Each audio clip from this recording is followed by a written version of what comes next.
everyone, welcome back to my channel. My name is KateSemeniuk and we are talking about social anxiety or social phobia. There is a difference, by the way. Social anxiety is when you are okay to go in a crowded place, to be in a crowded place, but you feel anxiety. You feel like you're going to be judged, criticized, that everyone is looking at you, but you're still okay. You can still do the grocery shopping, or you can still be in a social event. Social phobia is when you are afraid of people, when you're actually sitting at home and you cannot get out. So intensified fear. So there is a difference. However, I'm going to talk about the roots that are both of social anxiety and social phobia. The most biggest known root of the social anxiety and social phobia is fear of judgment.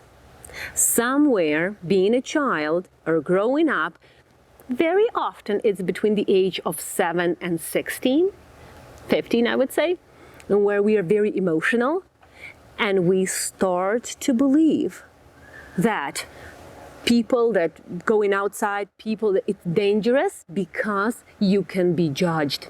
So many times my clients were criticized in front of the of the crowd in classrooms. You know, maybe you remember being in school and then you stand up and the teacher shames you right in front of huge crowd. You can be shy, you can become shy, you can shut down your confidence, by the way. You can develop fear of public speaking, fear of people, fear of speaking up, fear of cameras.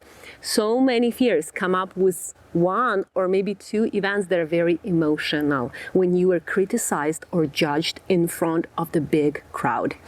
People who are in competitive sports, sometimes coaches, sometimes get emotional and they start to yell at the kid who is maybe 12 or 14 that didn't do a good job according to the coach during the competitive game or whatever it was.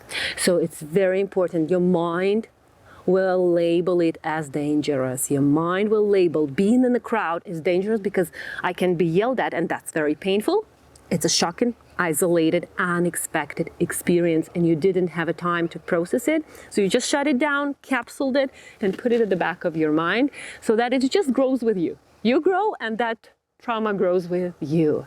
There isn't anything that you can shut down, put under the carpet, or shuffle it into the closet.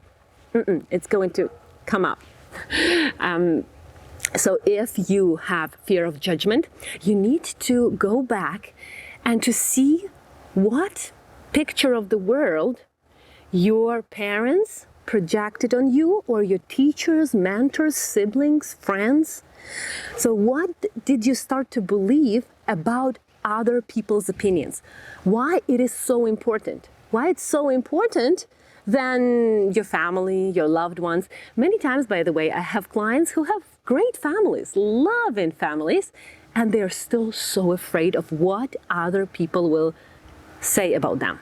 Why that happens? They can't even think about their kids. They cannot even build relationship because all of their thoughts are all in ruminating, obsessive about what others will say. And to some point, it's okay. But when it's too much, when it takes your whole day, you can become anxious in any crowd.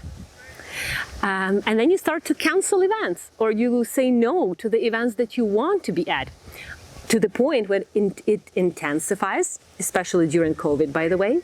It intensifies and you are afraid to go out of your own home, and you're just like, okay, I'm just gonna stay in here. Some people call social anxiety a disorder. And I wouldn't call it a disorder, because disorder means out of normal, right? Out of order. But what is that normal? Some people want to be in a crowd. They want to have like hundreds of friends, and they will feel very comfortable. But many people are okay living in the country, on a farm, having 1-2 friends, and they will be happy. Some people become monks and go to the mountains, and they, meditate all day, and they feel happy. Where is that normal? Where is that standard? So it's up to you. It's up to what you want deep inside. In order to find out what you want deep inside, whether you're an extrovert or an introvert, doesn't matter. But you need to go inwards and to find out that little girl who was born, a little boy, whether they liked to be around people, they didn't like to be around people, and was it natural, or was it actually a belief that you started to form out of the environment you were born with? So picture of the world. How to understand what picture of the world you have. Usually I ask my clients to close their eyes and to imagine how they see the world. Is it dangerous or safe?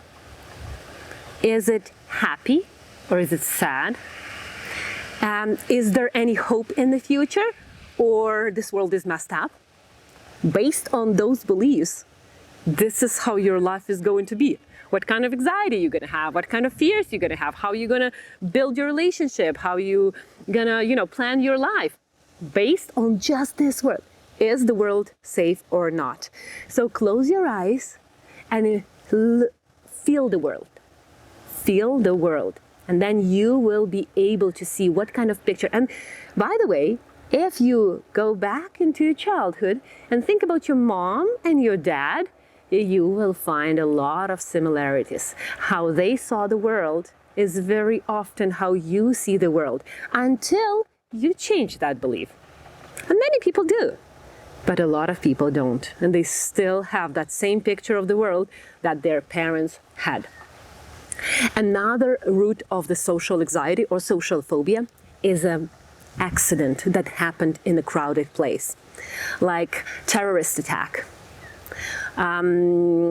airplane crash, shooting, whatever happened in the crowded place and you were there, then you can become very anxious next time you are in a group of more than 2-3 people, because your mind got a shocking experience, and because you don't know what to do with it, you don't know how to overcome it, you sometimes don't ask for help, and then you're going to develop social anxiety. A lot of people after terrorist attack, shooting, school shooting, a lot that's happening right now in the United States, right?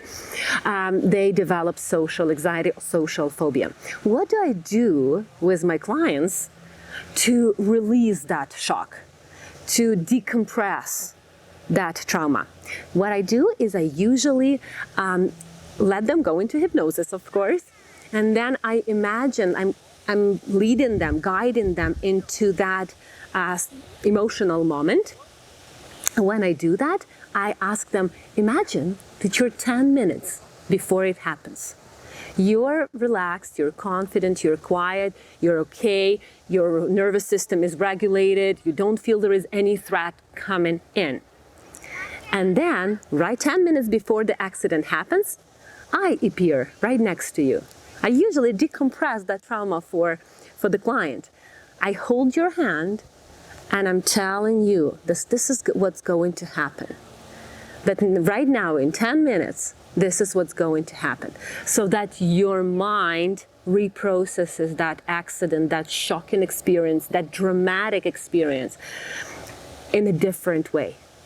That you know that, okay, it wasn't that unexpected. You can do magic with your subconscious mind, really, just by imagining and visualizing things that you want. Remember that social anxiety is just a survival mechanism that a little child or a grown-up adult formed in order to protect themselves. And your subconscious mind doesn't know time, so it still believes it protects you. So this is really, really important to understand. If you want to get out of the fear of judgment, please watch my one of my videos, Fear of Criticism. It's amazing. It has like an action plan, what you can do in order to release that fear of criticism, because fear of criticism is the same as fear of judgment. So go there, release it, work on that. It's going to be so liberating for you. And I have lots of meditations for fears and anxieties that you can also work through that inner unresolved moments. I hope this is valuable for you, please comment below. If you have any other roots that you feel like maybe you've experienced something and you've developed social anxiety after that, please comment below. I'm going to respond to everyone. If you want to contact me and work on your social anxiety, my contact is in the description. I love you all. Be healthy emotionally and physically.